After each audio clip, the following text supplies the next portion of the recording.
it's an absolute pleasure to be with you here today.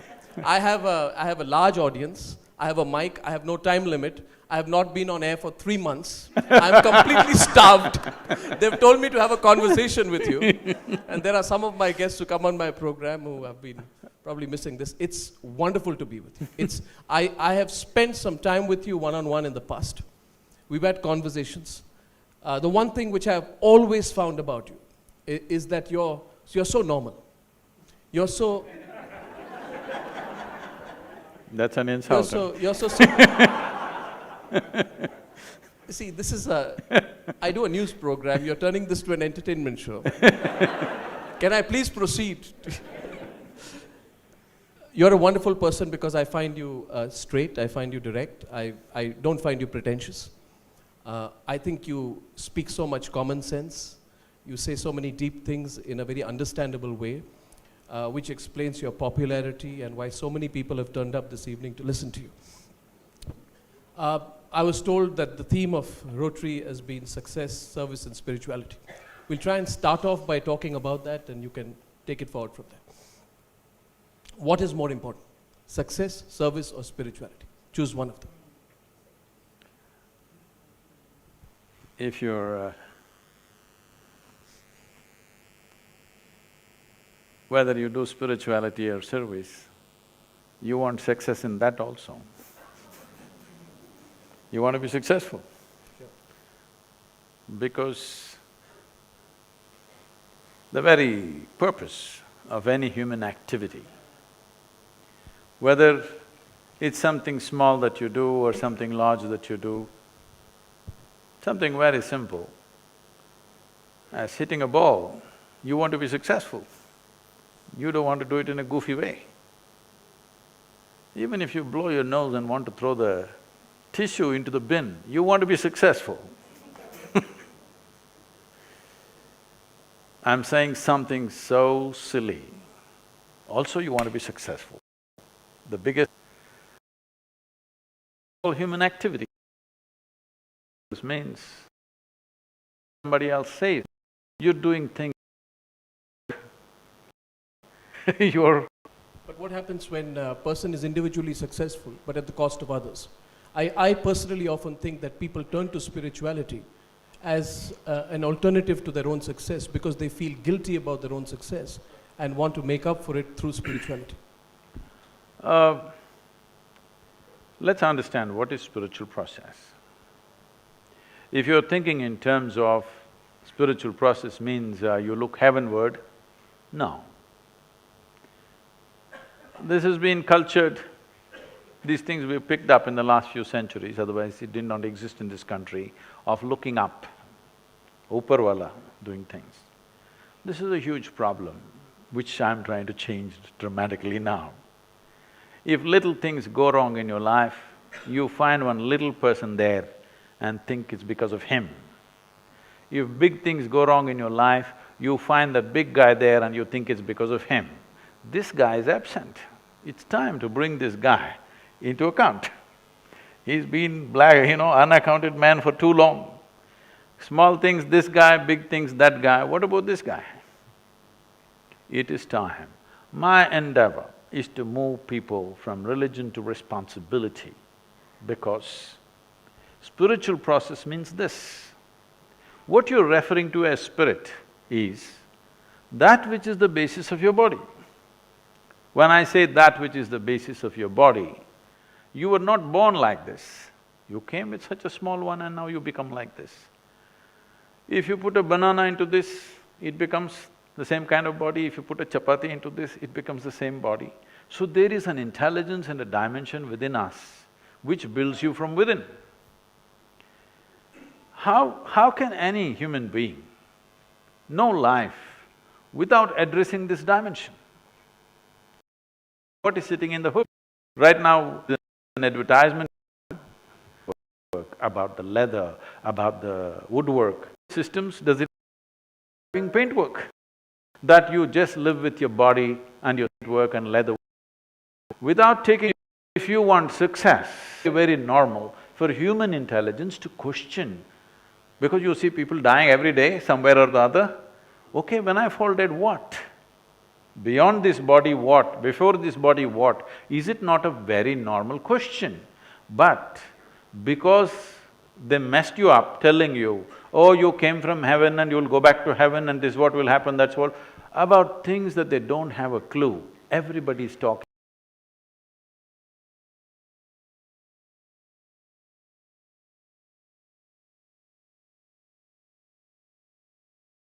with authority.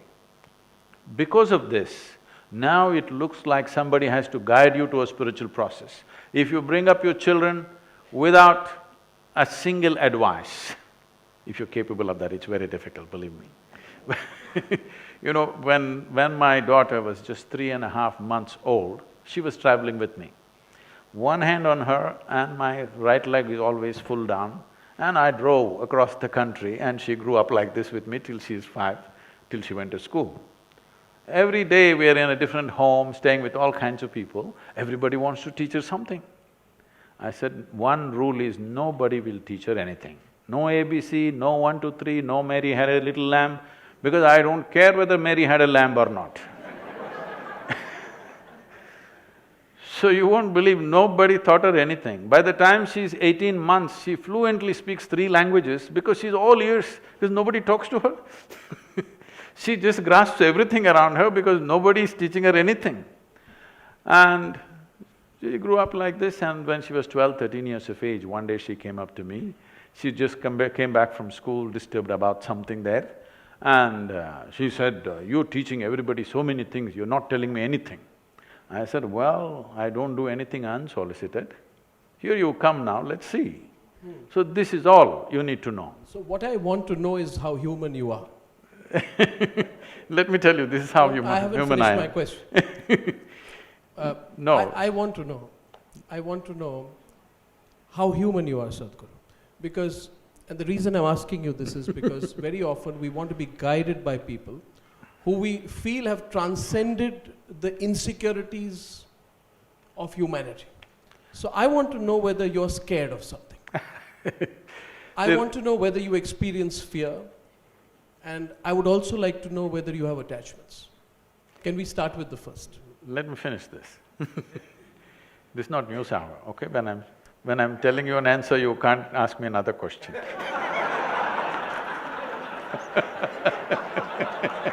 I'll get back. I'll get back. And we're not yet in Republic either. You're making a cardinal mistake, Sadhguru. In 2014, I met a young man called Rahul Gandhi. Oh. I don't know why anyone's laughing again. He too interrupted me like you did. I got back later. Please continue. But you'll have to answer my question later. Please go ahead. You have a different package here.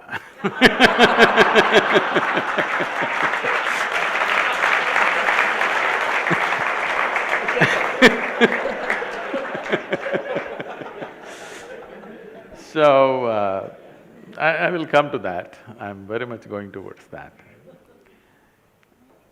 So the girl comes to me and says this, then I say, see, this is all you have to know. Never look up to anybody. She looks at me, what about you, kind of thing. I said, not even me. Never look up to anybody. Never look down on anybody. This is all the teaching.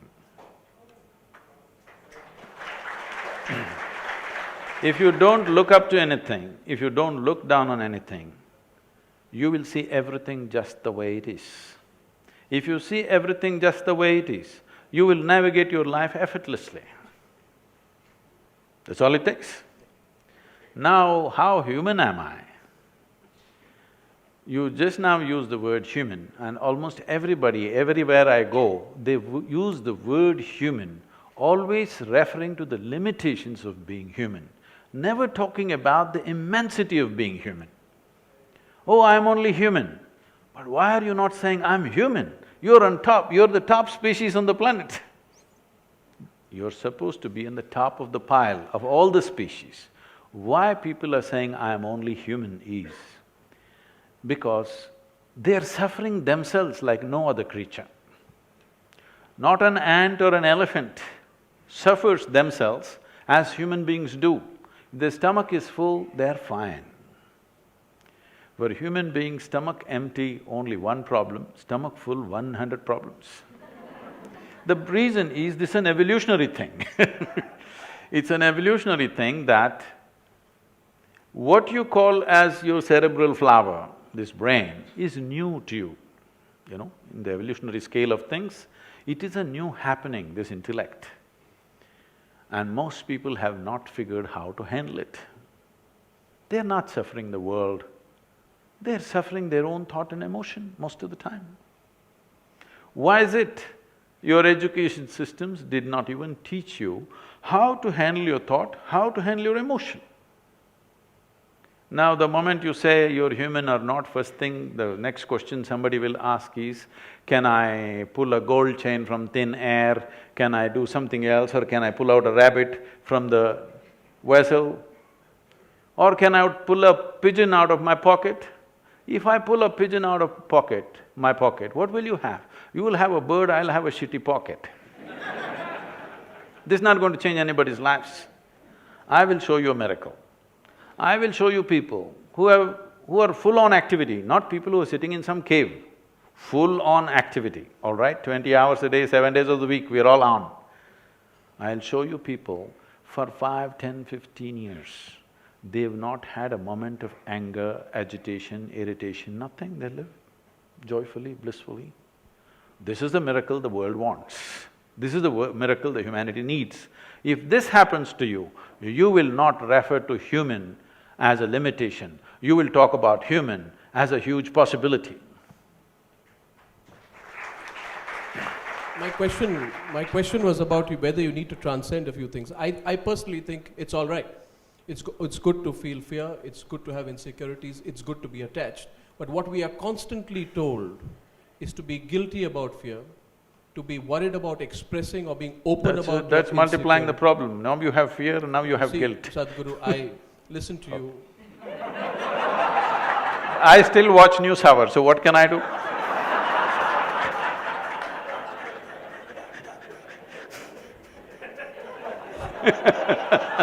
This doesn't usually happen to me.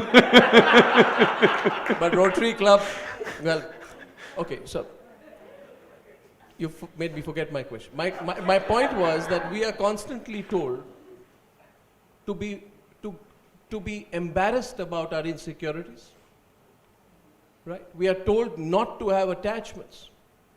We are constantly told that in our lives and in our own Hindu philosophies and other philosophies to lose attachments. I want to know why this is necessary, which is why I asked you, because you were described as an enlightened soul, which I know you are. I asked you whether an enlightened soul like you feels insecurity, experiences attachment. See, why this has come up is because people have a selective sense of involvement. This is what I said when I said, do not look up to anything, do not look down on anything. This is because if you look up to something, you will exaggerate. If you look down on something, you will exaggerate the negative.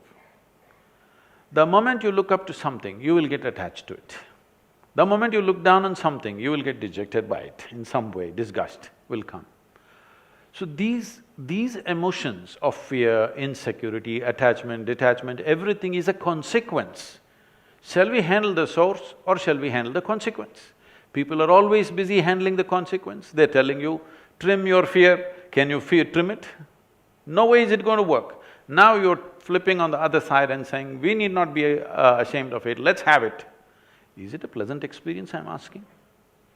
Is fear, insecurity, guilt, whatever, is it a pleasant experience? If it's a pleasant experience, keep it, it's up to you. If it's an unpleasant experience, is it a choice? I'm asking you just this much. In the world around us, what happens? It's a different issue. World will never happen 100% the way you want it.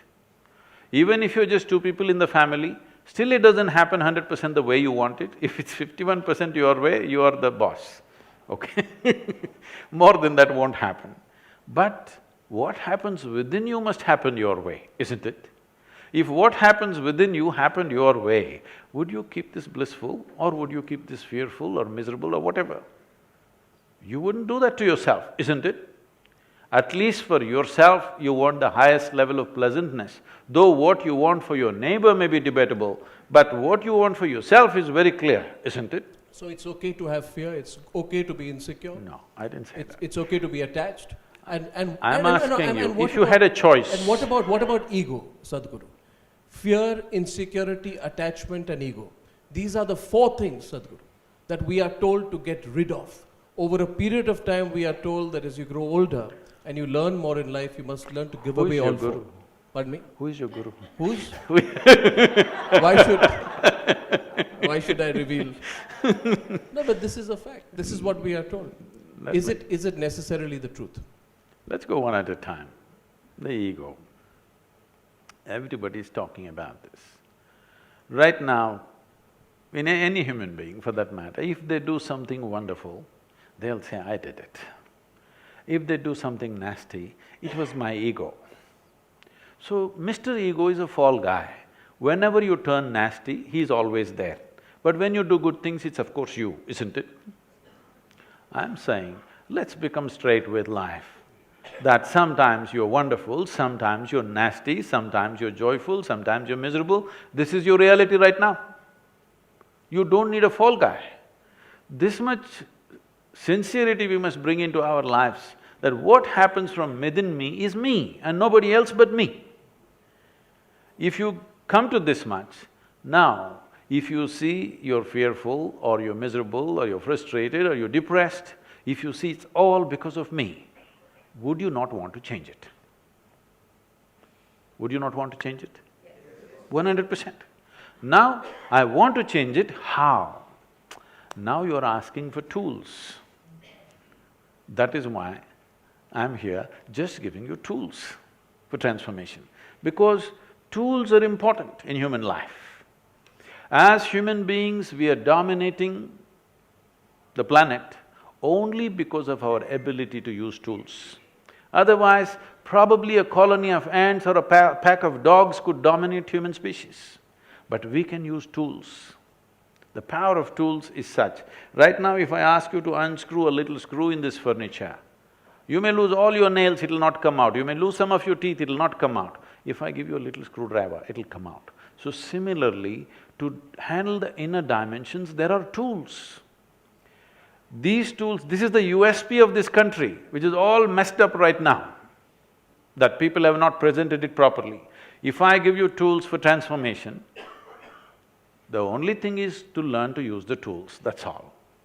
You don't have to believe any philosophy, you don't have to adhere to any ideology, you don't have to look heavenward because you don't know in which direction it is. People are looking up. After all, you're sitting on a round planet and the damn thing is spinning all the time. If you look up, you're inevitably looking up in the wrong direction. Sadhguru, two simple questions. One is, when you experienced what you said, sitting on a rock, and you experienced enlightenment, we spoke about it once. You described it to me. Please don't think it's an absurd question. Why did it happen to you and doesn't it happen to others? A, what did you experience? And what do others have to go through that experience? Are you blessed in a different way? Why did nobody else go through that experience? Everyone seeks it.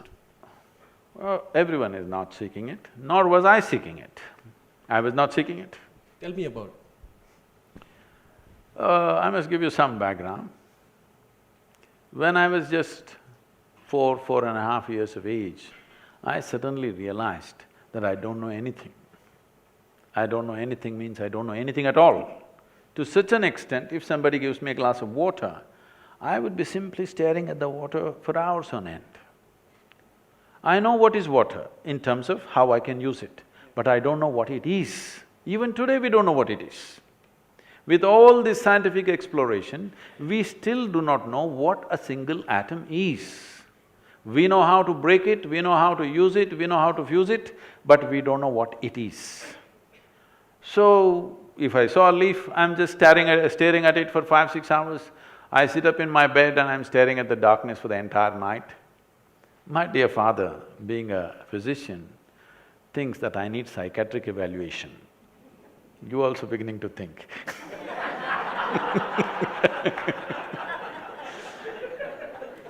So he is worried this boy is simply staring at something all the time. My problem is, I looked at this and I don't know what this is.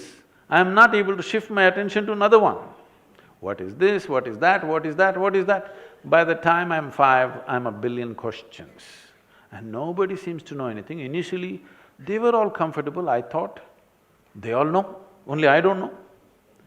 Then slowly I realized, they have made a deal with their ignorance. Ignorance. They've made a deal with their ignorance. They have all decided, this is how it is, we don't know, you don't know, it's okay, we'll all pretend everything is fine. I couldn't make a deal with my ignorance. So I just sat there staring at everything. In this condition, they sent me to school. My mother said, you must pay attention to the teacher. I went and paid attention to the teacher.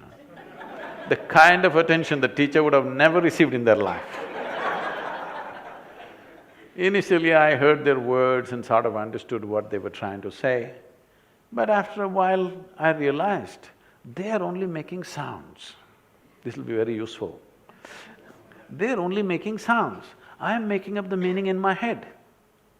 When I realized, they're just, hour after hour, teacher after teacher, they come and make sounds and make sounds. I am making up meanings and meanings and meanings. Then I realized this and I stopped making meanings. I just paid attention to the sounds.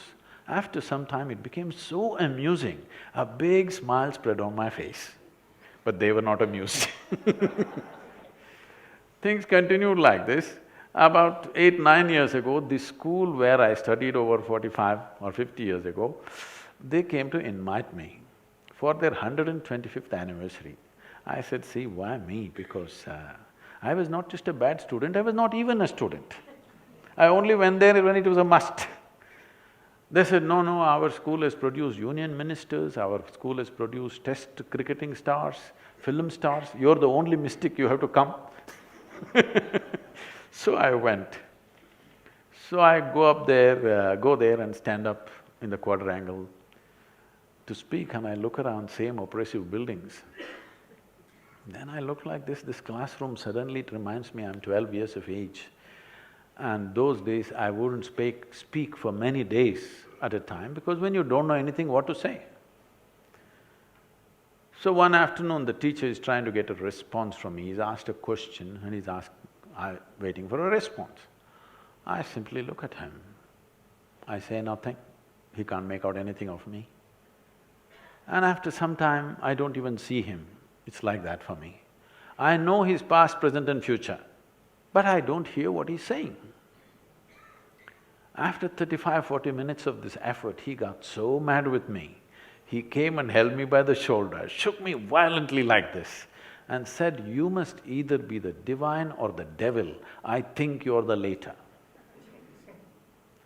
I was not insulted by this or abused by this. My problem was, what is this, what is that, what is that, what is that? One certainty was there, this is me.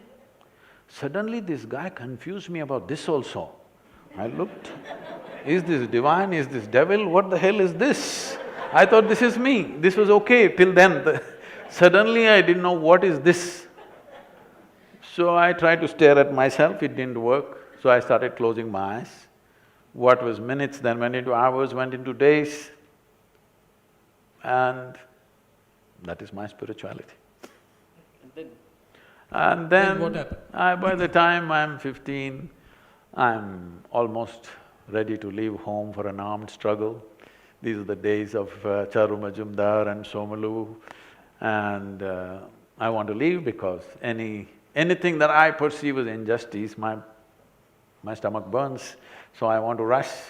A bunch of boys, all of us want to leave and join armed struggle. Then when I got very close to them, then I saw they were unfortunately not what they were talking. So I kind of stepped back. Then I became a super skeptic. I grew up in Dostoevsky, Camus, Kafka, this kind of stuff. Skeptical about everything. But one thing was eating me, that is these billions of questions, and they started growing. The number of questions went on growing as my Intellect grew. No answer. Then the only answer I found was to travel.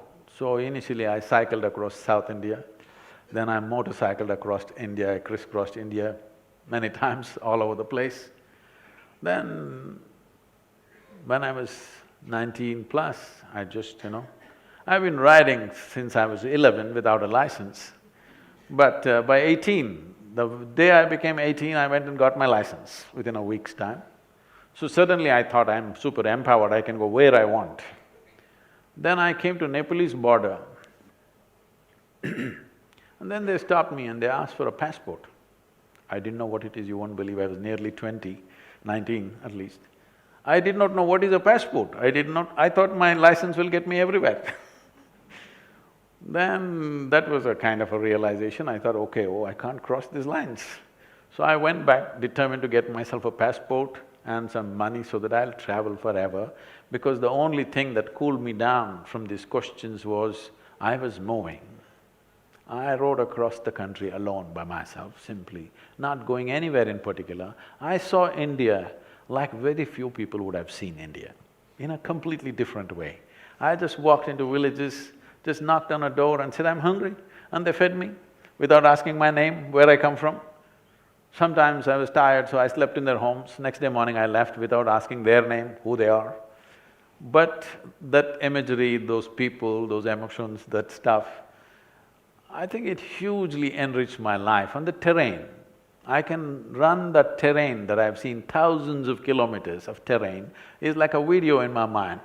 I can just run it in my mind and just enjoy India just like that. Not some great monuments or something, just a tree, an outcrop of rock, or this or that, like that. This is how I remember everything, because I never think in words. Even today I think only in pictures and images, not in words.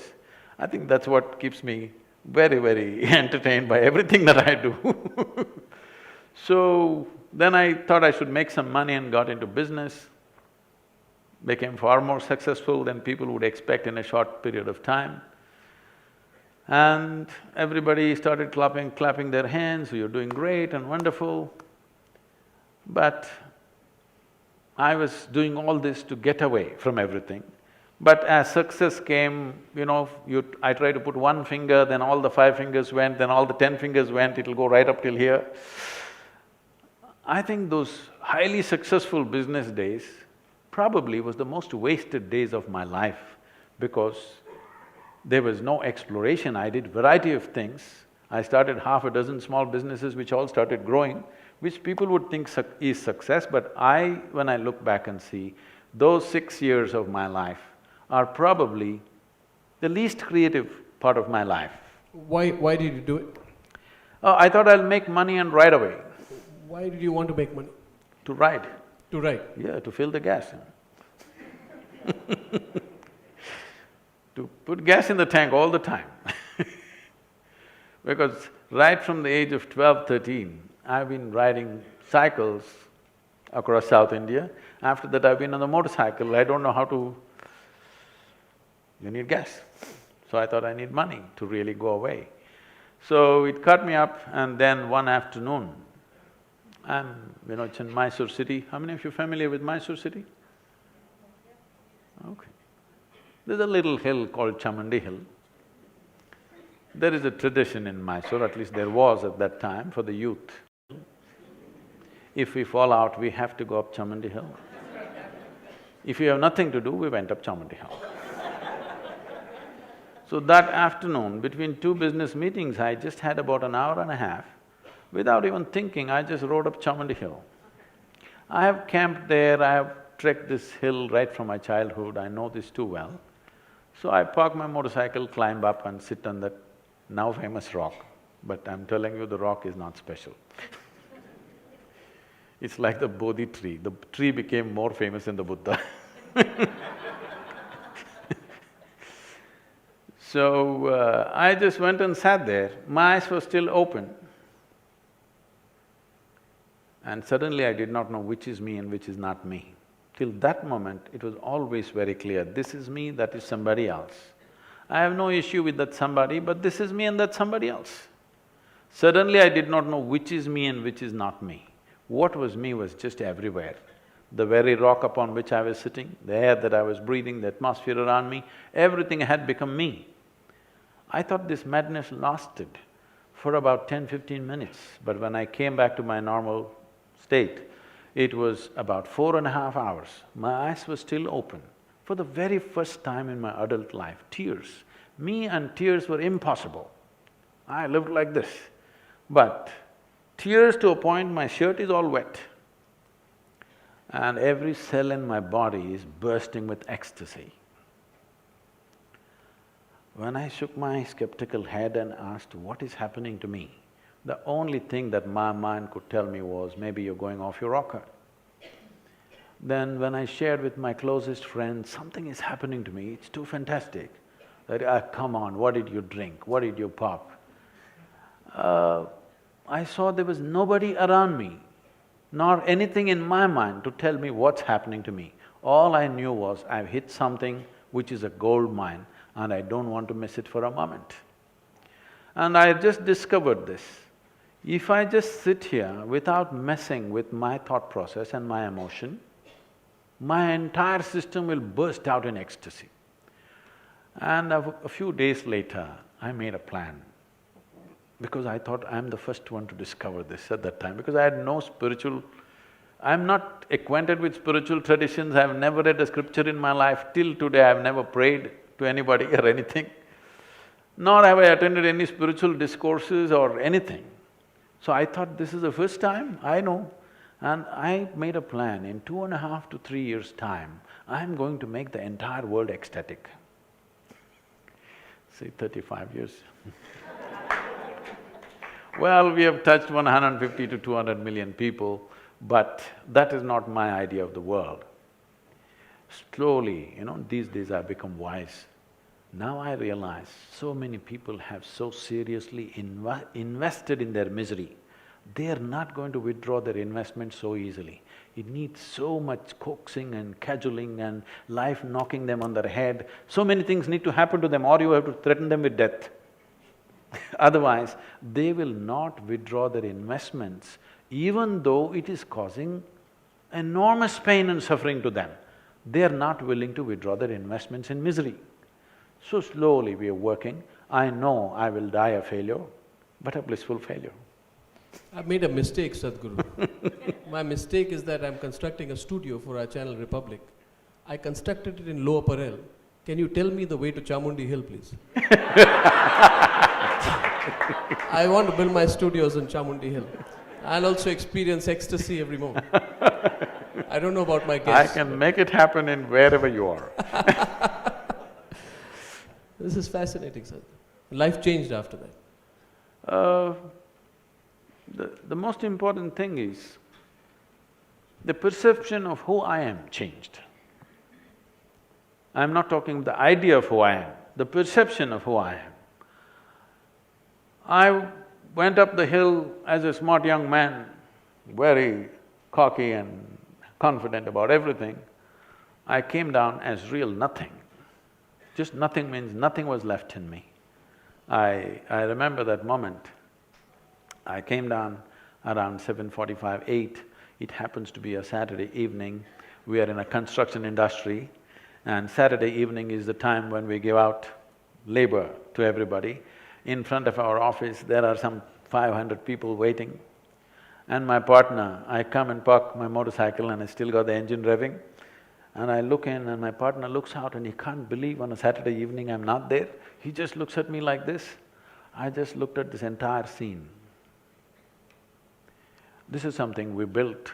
Built means like every day from morning 5 to 11 in the night, non-stop, I was on sites building this company.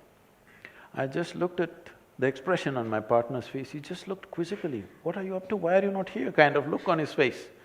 And I looked at all these people who were waiting in lines for money, the cashiers were giving out money. I engaged the gear and I left. That was my end of my business.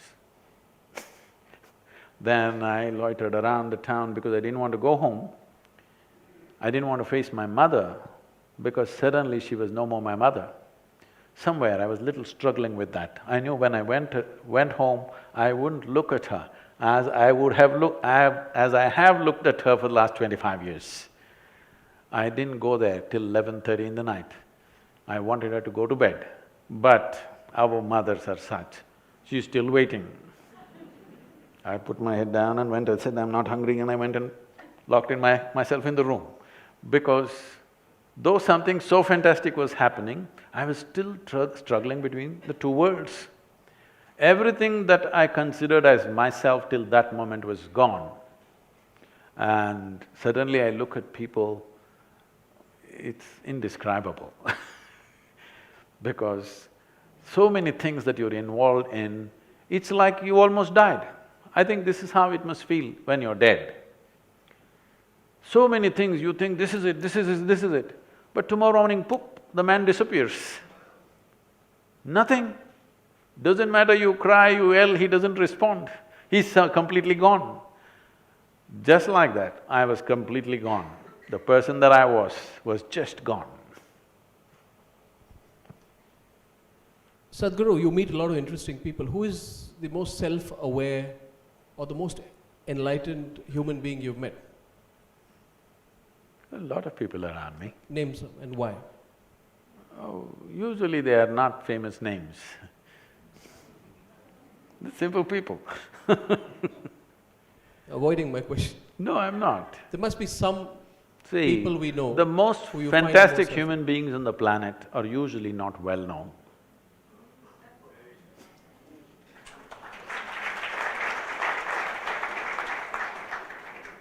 Because getting known in the world is a different business. Being wonderful within you is a different business. I'm doing everything possible to marry these two. What do you think about the state of the nation?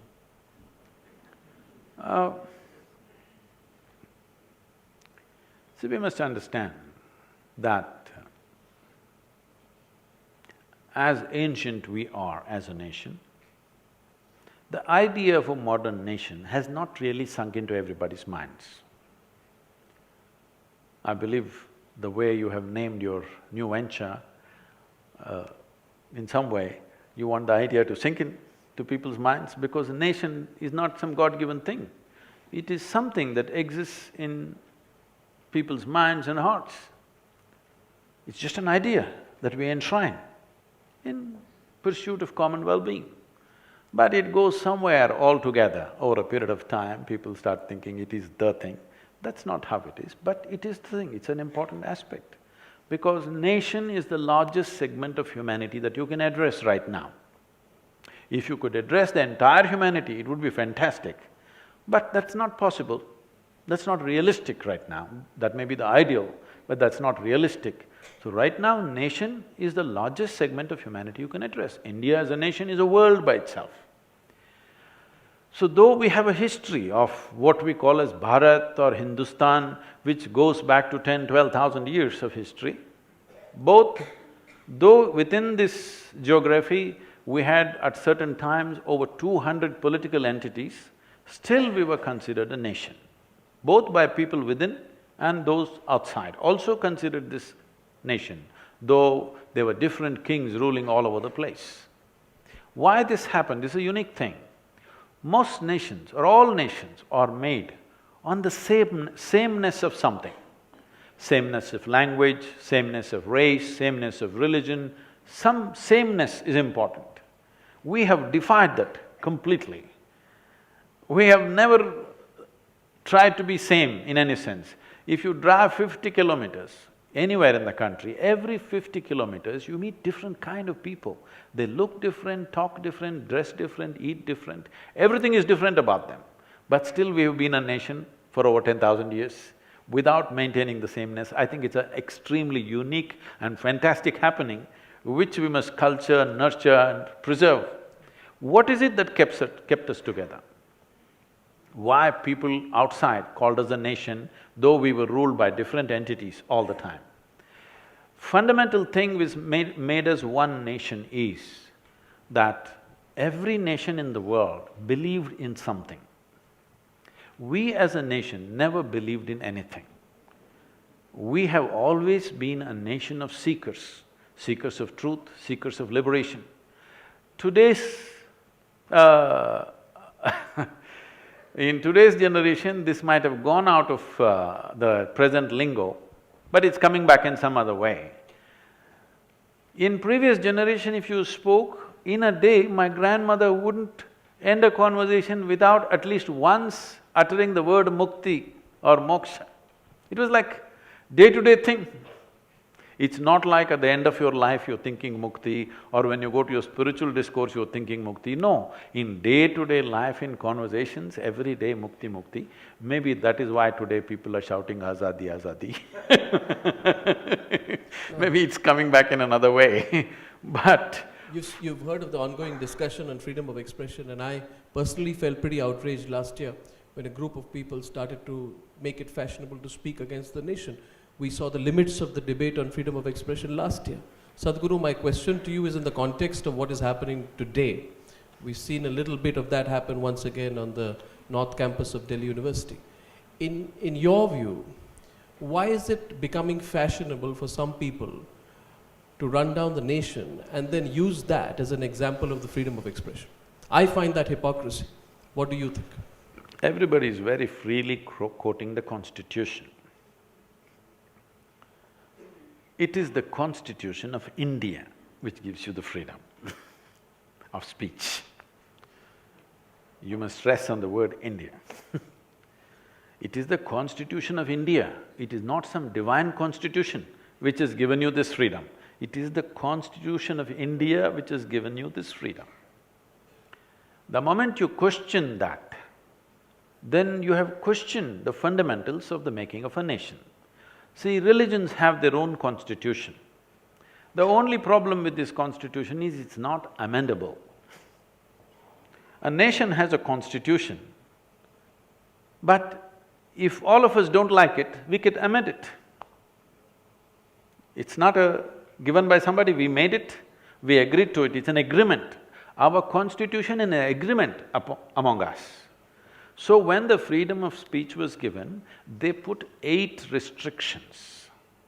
The Indian constitution puts 8 restrictions on freedom of speech. One fundamental restriction is, it should not question the sovereignty of the nation. The moment you question it, you're questioning the existence of the nation. Where does the constitution give you freedom? It doesn't make sense.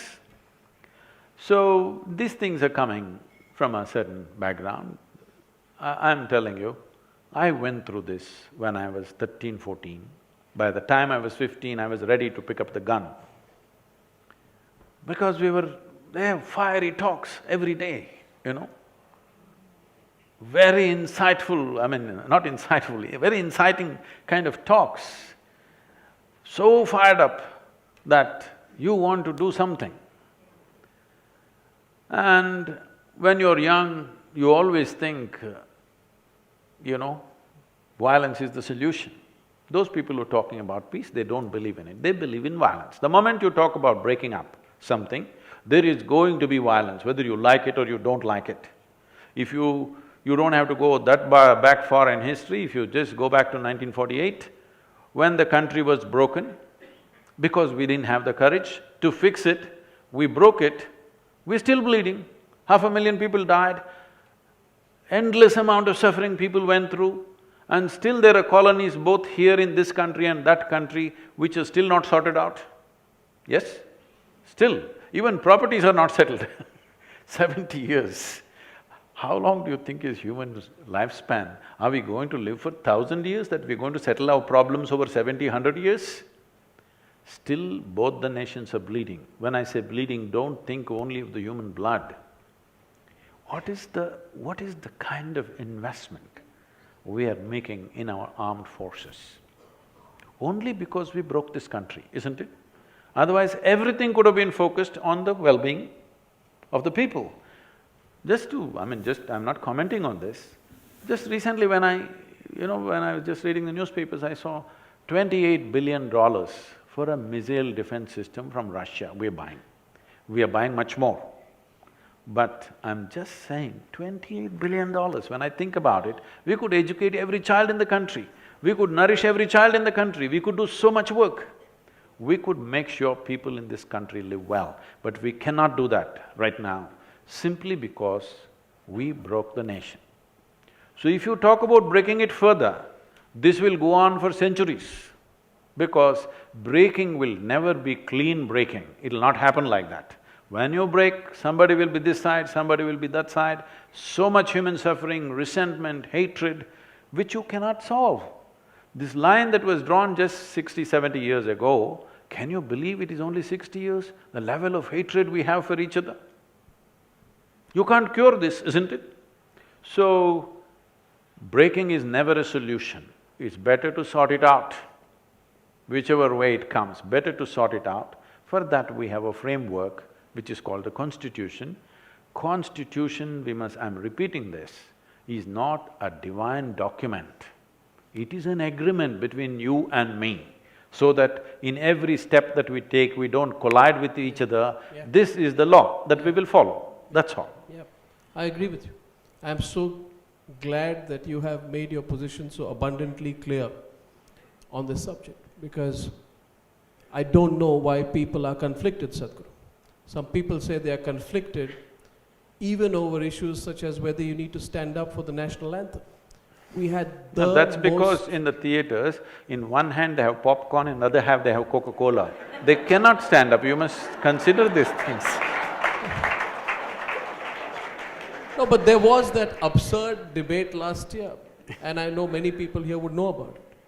It became fashionable last year to say, assert my right to rebel, and my rebellion is that I will not stand up for the national anthem. And I'm saying this openly, Sadhguru, I'm a part of the media too, that I found the pseudo-liberal media in this country advocating that as an example of the freedom of expression. And forgive me my directness on this, I never felt people in my fraternity were more wrong.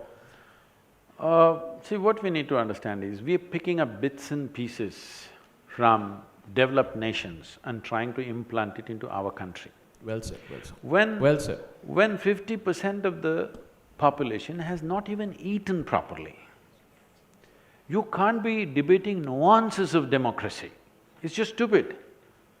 You go to United States of America, in every sports event, okay, in a baseball match, national anthem is played, everybody will stand up like this, okay, with their hand on their heart. Well, you're discussing some kind of French Revolution, all right, but you don't have River Seine flowing, nor do you have Paris around you. You have slums around you, you have a stinking Yamuna flowing.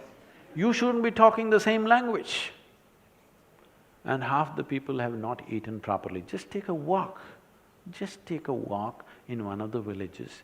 You will see 60% of the population, their skeletal system has not grown to full size. We are busy producing underdeveloped human beings. Substandard human beings you're producing, and you're talking about a great nation and fanciful ideas. This is not the time. When everybody is well-fed, when things are taken care of, then maybe you can talk about certain things. This is not the time. I don't agree with you, Sadhguru. I don't think great nations are built out of economic well-being. But that's my simple point of polite disagreement with you. I'm not saying economic well-being. Eating what I need to eat to sustain this body is not economic well-being, it is a fundamental right. Whether there is a nation or no nation, not just for a human being, not just for a human being, for every worm, insect, animal, bird, the basic sustenance necessary for their survival is the right of that creature, isn't it?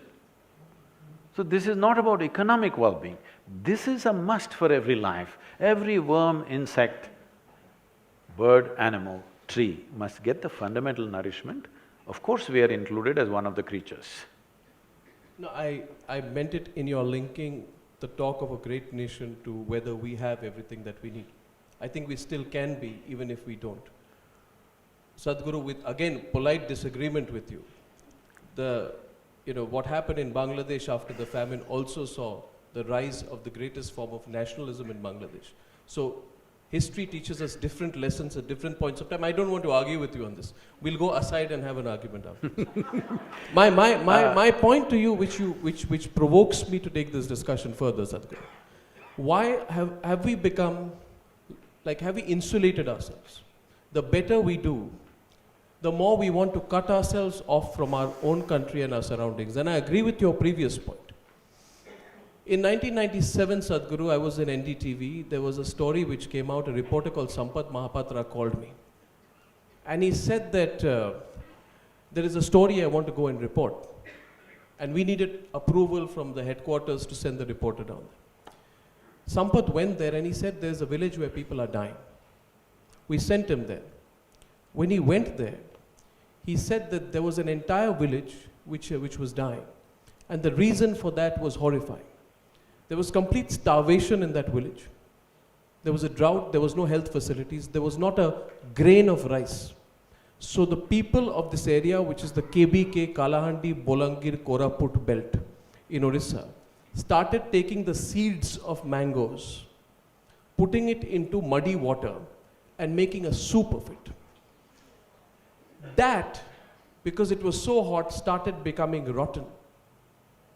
And so it was a rotten mango gruel that was prepared. And because they were so hungry, and no mother can see her child starve, they were poisoning themselves to death because they were so hungry they had to eat something. In my life, I remember at that time as a reporter, I stood outside gate number 1 of Parliament. I was so angry, and I confronted the then food minister, who said to me that इस बड़े देश में 20-30 लोग मर जाते हैं, आप बात का बतंगड़ बना देते हैं. And I was shocked and horrified, Sadhguru. Till this date, I feel, and people say to me, why do you scream so much? I say, because in this country, you don't yell, you don't scream, nobody gives a damn. I still do believe that in this country. We believe in that chalta hai attitude because we think everything's okay with us, why should we care about the rest of the world? We're growing, but the chasm in our country is also growing. Between the rich and the poor, between the haves and the have-nots, between those who have everything and those who don't have any shelter. And yet we feel happy enough to cut ourselves off from it. Is it true that we spend a large amount of our time cutting ourselves off from our own country? Is this not one of the greatest problems of India today? That we, the privileged sections of India, have cut ourselves off from the rest of India. And is there a solution for it? See, the question is not about the disconnect between the well-to-do and the not so well-to-do or the impoverished regions of our nation. We have not invested enough in the fundamental nature of our humanity. We've become many things other than being human. If you sat here as just a human being, it would be very natural for you that your heart beats for everything around you. But now you become so many things, starting from gender, language, culture, religion, race, ethnicity. In many ways we have identified ourselves. Because of these identities, all these identities give you a certain sense that you can undermine your humanity. You cannot undermine your humanity if you did not have these identities or if you did not give it too much priority. All of us have those identities at a certain level. Cultural identities are there, language identities are there, but they are not fundamental to us. Our fundamental nature is that we are life. If you sat here as life, you would reverberate with every life. Nobody had to tell you, you would be that way. But that has not happened. That is because we are a moral country. We've never had codes of morality in this nation. We have always managed populations because in every generation, they were enlightened beings, hundreds of them. And so we managed human consciousness in a certain way. By making people conscious, we manage situations in a beautiful way. Wherever those people did not come or not enough were there, anarchy happened, chaos happened. because we have never had a set of morality.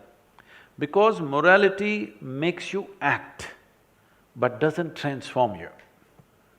For example, I'm sorry, I'm not commenting on the theme of the club. For example, the word service. Leaving the theme of this. See, it's like this. If you…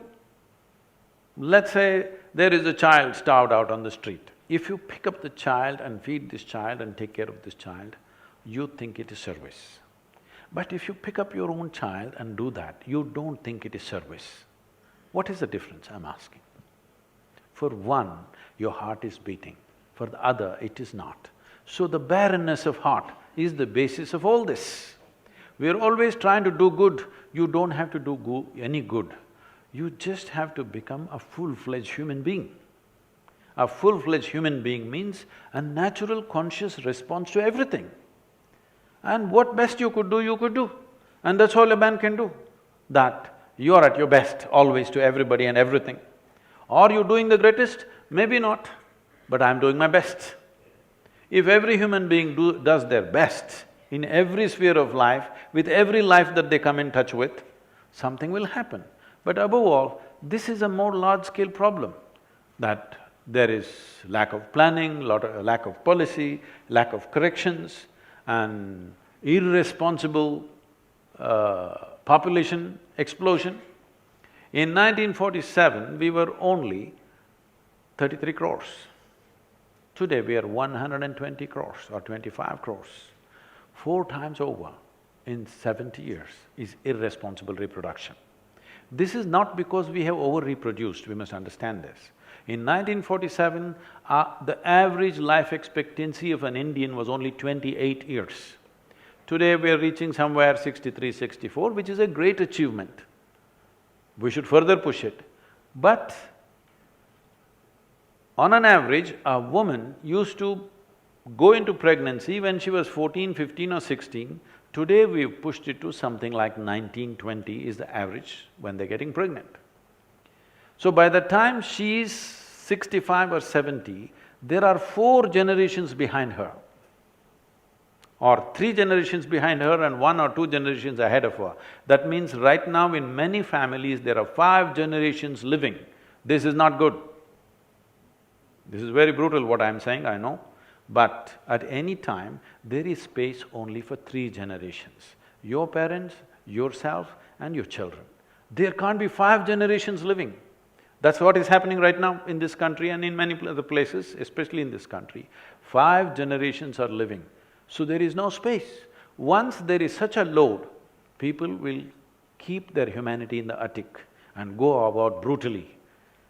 That child who comes and knocks on your traffic space, I would cry at one time. Now I'm trying to look down, because every time I don't have money to pull out, most of the time I don't have, I have to ask the driver who's driving, please give me some money. So I try to look down. So you're trying to put down your humanity for some time, but it would be natural for me to pull out whatever I have and give it to him. But now you can't do it because it's everywhere. It's too much of a problem for you to address individually. Wherever you can do, whatever you can do, you do, but you're not able to address everything slowly. You try to insulate your humanity. This is what is happening. It is not that people have become brutal, it's not that people have become inhuman, because the problem is so pervasive, you're not able to address it. Has hate increased after Trump? Has hate increased after Trump? It is not increased, it is just that it's little emboldened. It's not increased. I spent substantial time in United States, in and out. It was always there. Now it is finding expression. But I think that's a temporary upsurge, I think it'll control itself. Law enforcement will take charge after some time, they'll pick up a few people, handle that. But hate crimes have been happening all the time in America. Has Europe invited trouble on itself?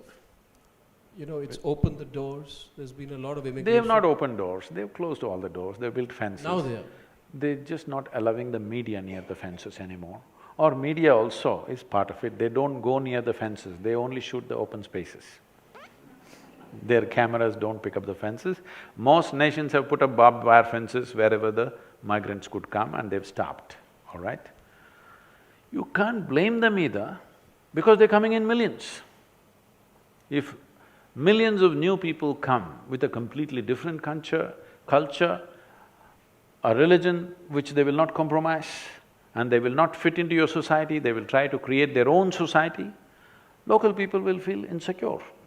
It is a multi-headed problem, it's not a simple problem. So this is why I'm saying for all these Azadi groups also, the moment you break the fabric of any nation, it doesn't matter how fragile, how ramshackle it is, the moment you break it, what comes out of it is such a thing that you cannot control it.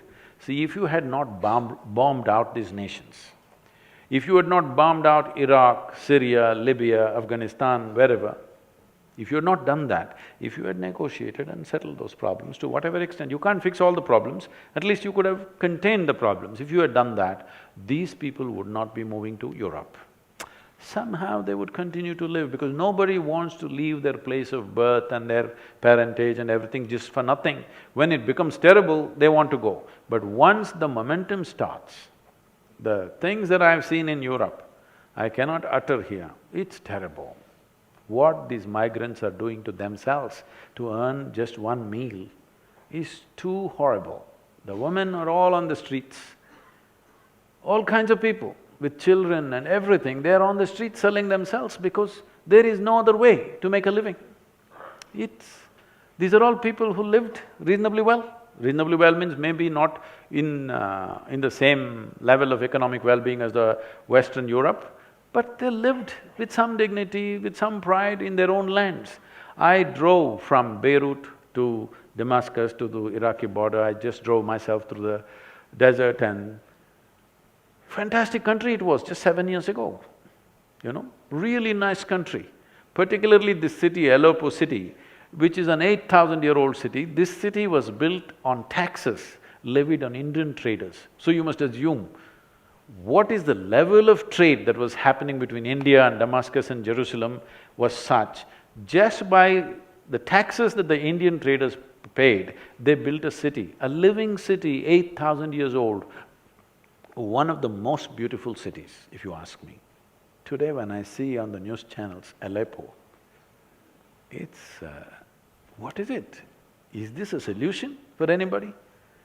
So, you may have whatever, people earn Nobel Peace Prizes, but this is the kind of solutions they offer to the world. There was no need to do these things, there was a way to negotiate because of the simplistic, moralistic attitude that you have, that this is a good guy, this is a bad guy. This is basic stuff, good guy, bad guy business. And millions of people, over 1 million are dead, over 10 to 15 million are homeless. Nobody is counting these numbers really properly. But what's happened to Aleppo when I see on the screens, I can't believe it. This is a city that I enjoyed so much just 7 years ago. And the people were so wonderful. I'm not quite sure, you quickly passed through my question when I asked you about what happening in America, and you glanced it through and you said that it's a temporary phenomenon. No, I'm personally… saying Sadhguru, nothing has changed as the news channels are trying to project. Suddenly America has changed, become a cauldron of hate. It's not true. Generally, there is a racial discrimination in the country. All of us face it somewhere or the other, especially me. I've not been shot at yet, but people have given me daggers. And so many things happen there, we just say, okay, this is how this country is and go on. America has the most beautiful aspects of life also, and very extremely negative aspects also, because this is that kind of a melting pot, all kinds of people. Now those people, some of those people are feeling emboldened and they think they can act. But I'm telling you, they were acting even before. How many hate crimes have happened? Recently, in the last 1-2 years, you must have seen all these black people being shot in many places, they put it on the Facebook Live and all that stuff. But this has been happening all the time. Suddenly because of the Facebook you think it's happening. No, it's been happening all the time, now the world knows. Otherwise, the people who live there, they always know this happens all the time. Just look back at the statistics. Let's say in 2016, 2015, how many Indians, how many blacks, how many Hispanics have been killed? I don't think the numbers have changed. The reporting has changed. You're blaming the media for that. I'm not blaming the media. You're not blaming Trump. You're not blaming Trump, but you're blaming the media for that. I think Trump has emboldened us. I'm saying, yes, definitely his presence has emboldened them. But I'm saying, nobody needs to embolden them, they've been always doing it.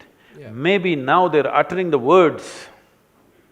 They're not afraid of uttering the words because they think at the highest office there is support.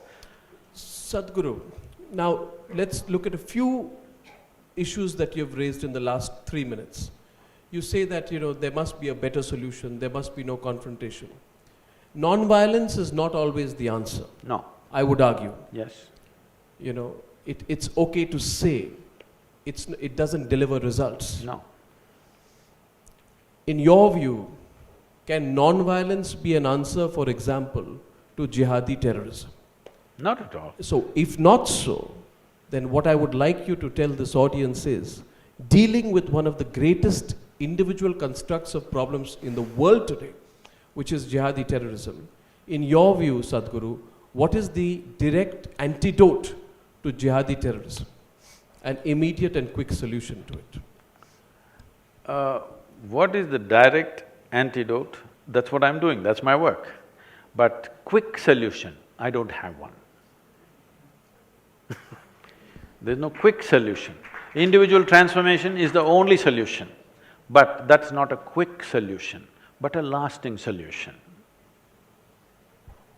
What is the solution to it? Let me rephrase that. What is the solution? I'm saying… How do you deal with it? If you were a world leader, Sadhguru, which you are in your own way, but if you were a political leader facing the problem of jihadi terrorism, what would you do to take it on?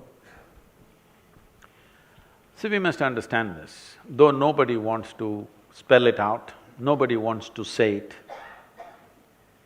it is written not in one, in many religious books across the world, it is written clearly, those who are not like you deserve to be killed. Let's come to the point. I know, this may bring things upon myself, but it's okay. Not in any one book, in many books it is written clearly. Those who do not believe the same things that I believe must die, they are fit to die, they are unfit to live here. This is clearly there. So because people are claiming it is the word of God, they don't have the courage to amend the book. It is time that you take sensible part of people who believe in these books and say, see, if you edit these 10 pages, your book will become wonderful. The boys who carried out the Dhaka attack came from very elite families. Some of them spoke accented English. They simply wore black robes, called themselves ISIS, went into a cafe and shot innocent people. When a philosophy as dangerous as that, and I wouldn't use the term philosophy, when a belief as dangerous as that becomes as viral, as potent, it grows organically. ISIS then becomes a thought process, not even a terrorist organization. Then how do you deal with it? I need to correct that question a bit. It is not organic, it is very organized. Till you address this, you will not address the problem. It is very organized. So if anything that's organized, it has a source. If you have any kind of administrative strength and skills, when you see something threatens the fabric of the society, you must know where is the source for these organizations and deal with it. But we don't have the courage to deal with it because every 6 months we got an election.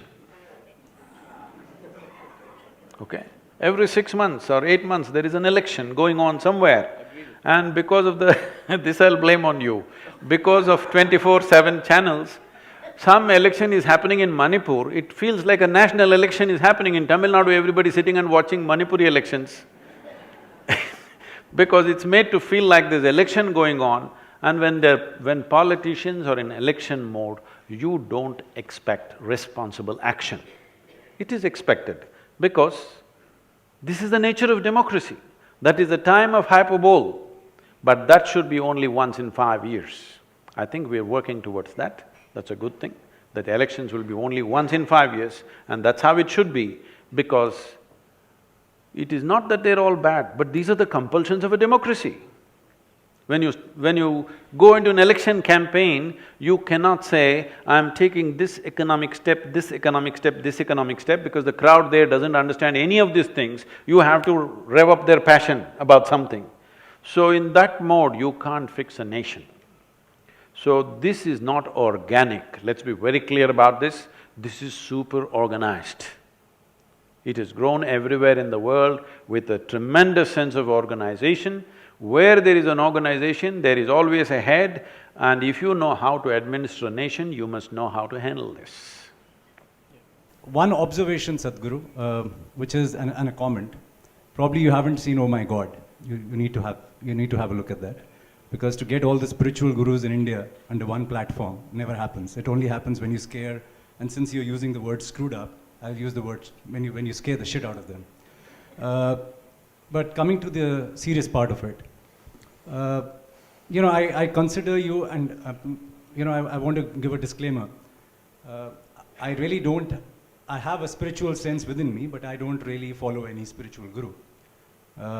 And therefore, when I actually went through internet and heard a few of your interviews in conversation, I found in you a very logical person, a person who is practical, a person who is scientific in his answers, and therefore, there was a connect. But there were two things which actually broke that connect, and there's a disconnect, and I hope you can mend that today. Which is, when you talked about, and maybe I got it wrong, so therefore, if you could just kindly explain what you meant by that. That certain women don't need to enter certain temples. Or maybe women in certain temples need to need to stay out. So that's one. And the other is the recent one, where in Jallikattu, you talked about fundamental rights of animals and birds and everything. But in Jallikattu, you supported the other side of it. So why was this? And since it was kept political by Arnab, most part of it, and I think many of us out here were wanting to hear the spiritual side of you, so I'm following it up with a political question. So we must understand this. There are two reasons. Those people who are propagating certain things, and also there is a certain unfortunate discriminatory process, but essentially, culturally, this nation, before invasions and other things happened, this nation did not have a big discriminatory process between men and women. You look back on the ancient societies here, there was absolutely no discrimination. Most of the country was matriarchal. They obviously, because this is… you must understand, many things today are common between men and women, not because of liberalism, simply because of technology. Technology has leveled the ground in many ways. Your muscle doesn't mean as much as it meant 1,000 years ago. When human beings were doing everything with their body, man's muscles were important.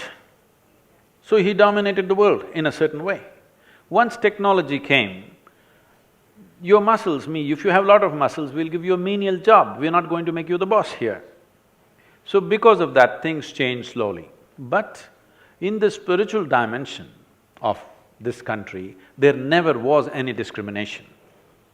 You must understand, if you don't know this, as per the Hindu norms, a Hindu man cannot go to heaven without his wife. How nice is that? There are no other apsaras and other whatever, they are not waiting there. You have to go there with your wife. You decide whether you want to go to heaven or not, that's up to you. But a Hindu man cannot go to heaven without his wife next to him. She has to be there. So these are different ways this society addressed this.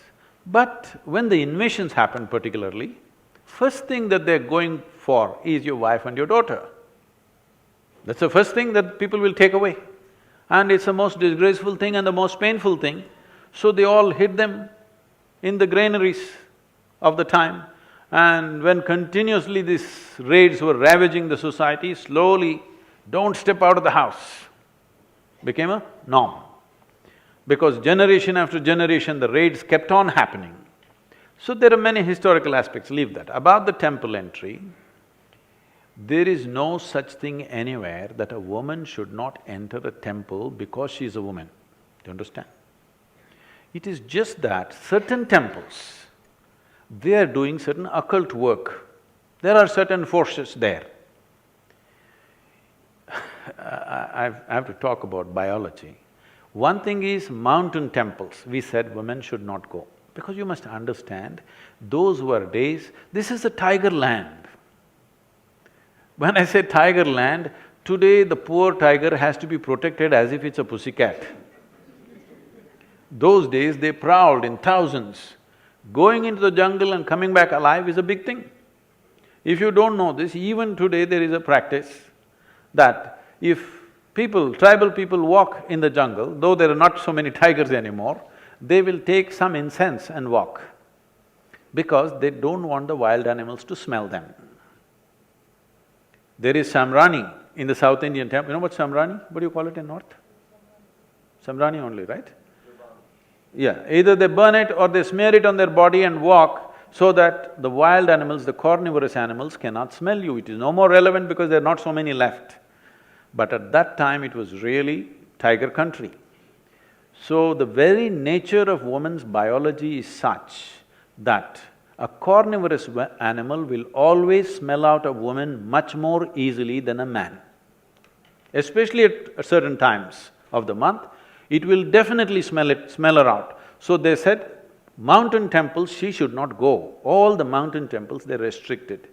Now those things are gone, women are equipped in a different way than the way they were at that time, and the wildlife is scant, it is very much possible to go. The other kind of temples where they were asked not to go were where they're doing occult work. When they're doing occult work, I'm telling you, whether you like it or you don't like it, maybe you're liberal, but you don't know the fundamentals of nature. The nature is such that when you do certain occult work, a woman is more susceptible to damage herself in such situation than a man. Even for a man, if there is any injury in the body, they won't let him into that place where they're doing occult because it will affect him. So, this was done with a certain care and concern, not as a discrimination. Today you're taking it up as a political activism and thinking everybody should go to everywhere, it's fine. Then the thing is, you should not do that kind of work because it'll be harmful. Even today in this country, if a woman is in early stage of pregnancy, we won't allow her to come to the funerals. Do you know this? It is a very sensible thing to do. It is not discrimination, it is protection, not just for the woman, but for the child that she carries. It's very, very important. If you do not look at life the way it is, how the life forces function, how it is best for us to be, and if you just talk about social equality, then you will do silly things which will only, in the end, make the woman suffer. But now it's become political activism, probably those temples are not doing any occult of any great strength, so maybe it doesn't matter, that's a different matter. But if you're talking politics, if you're talking about equality, there are only two places where you should be even concerned whether somebody is a man or a woman. What is in somebody's pants is not your business. Only in bedrooms and bathrooms you must be concerned about these things. Sadhguru, if I may, completely, totally, 1000% disagree with you. I have… in this country, the problem has been that a lot of people take upon themselves the responsibility of protecting women. Let me give you my perspective, Sadhguru. You see, in this country of ours, at one point of time, it was also told that sati is tradition. So we must… Shall I clear that? Now you raise something, shall I clear that? Let me complete the one. The second point is, there are no tigers who are going to eat women when they go to Shani Shignapur or Sabrimala. By your own argument, there was a rationale, you say, for not letting women, a logical rationale for not letting women into temples earlier. That rationale doesn't exist today. It doesn't, that's So what then I'm saying. So then change the rules, which have been created. I'm saying just that, where it comes from and where when situations change, we have to change the norms accordingly, that's what I'm saying. So Sadhguru, And anyway, No, Sadhguru, see, look at how unfair this is. In this country, there are women who can be divorced on WhatsApp, with triple talaq, on WhatsApp. that's another matter. No, it's the same matter. In this country, you must understand the sensibilities of people today. They are going to question what is injustice. Definitely. A woman is being kept out of a temple because she is told that she is impure. By the definition of what is pure and impure, if it doesn't apply No. in today's context, then we need to give voice to that. All I'm saying to you, Sadhguru, is another point of polite disagreement with you, and we will never agree on this point. We'll come to the agreement, disagreement. Is that things have changed? I know this personally, Sadhguru. I have some understanding of the pulse of this country. We did a campaign called the Right to Pray. I wish, Sadhguru, you were there with me when phone lines were opened, when people, men, women, children from all over the country called up and said, what happens in Shani Shignapur, Haji Ali or Sabrimala is unfair. That is a perspective which must be understood. That's all I'm saying. Please, if you… But we'd the go thing into is, I another know terrain I know you are in a certain profession where you only ask questions, but you must listen to what I'm saying. No, Sadhguru, let me tell you one thing. Let me finish this. Let me finish. You asked a question, right? No, Sadhguru, let me tell you one thing. Please understand that the logic is also understood by people, and the right to question what is wrong is essential to my profession. Yes. The day I stop questioning what is I'm wrong… not questioning that. Then I will not be true to my I'm not questioning that. But I'm telling you, please, because what is simple, basic logic and in how many ways life happens are two different things. Whatever we did to protect from wildlife and stuff is not relevant anymore because women are not in the same condition, they're equipped in many different ways. Going up to hill temples would be very much possible, that's not an issue at all. But where there is genuine occult, I would still not send my daughter there or anybody that I know, because this, even for a man, if he's in a certain condition, it'll affect him if he's not of a certain nature. But woman is much more susceptible to this. Is such a thing happening in a temple or not is a questionable thing. But this is not about protecting a woman from somebody, because this is the nature of our biology, we cannot ignore it, all right? Now, talking about sati, nobody can endorse such a thing. Talking about 3 words will dismantle your marriage because 3 words may happen in moments of anger and disagreement and something, and it's over. This is another thing altogether. Sati as a thing came up again only when men were killed in battle. When men were killed in battle, when other people entered the towns, what happened to the women was worse than death. Because of that, they got into this mode, when my husband who is a soldier dies, I kill myself because what happens after that is worse than death. So that came from that, and somebody exploited and stretched it. Well, we stopped that reasonably, I think almost totally stopped that. That's a different thing. If you think I'm speaking for not equality of women, I don't want to say anything, I don't want to defend that, because my life is not about looking at someone as man and woman. As I said, only in a certain context of our life, we have to recognize the gender of a person. In the rest of the time, why should we even recognize the gender of a person? A human being is a human being. Only in certain aspects of our life, somebody is a man, somebody is a woman. All the time thinking, I am a man, you are a woman drives to madness. I'll make this pass, but I'll just make one observation. If you say you have to enter heaven with your wife, you can enter heaven with your wife, but you aren't enter a particular temple with your wife, I don't think that's fair. No. I take the next question. No, you can't have the last word on that. Sadhguru. You can't have the I last won't have word the on last that. word, I'll give the question there. I only mentioned the heaven business, not because I believe there is a heaven. No. I did not talk about the heaven because I think there is a heaven and you're going to heaven. I know you're not going to any such place. But I am saying the society and the culture try to control the natural urge for a man to dominate the woman with these kind of things. That's all I said. Sadhguru, you talked about self-enrichment and self-consciousness, and you were going to give us some tools. I think we all got distracted. None of us have heard about the tools that you could offer us.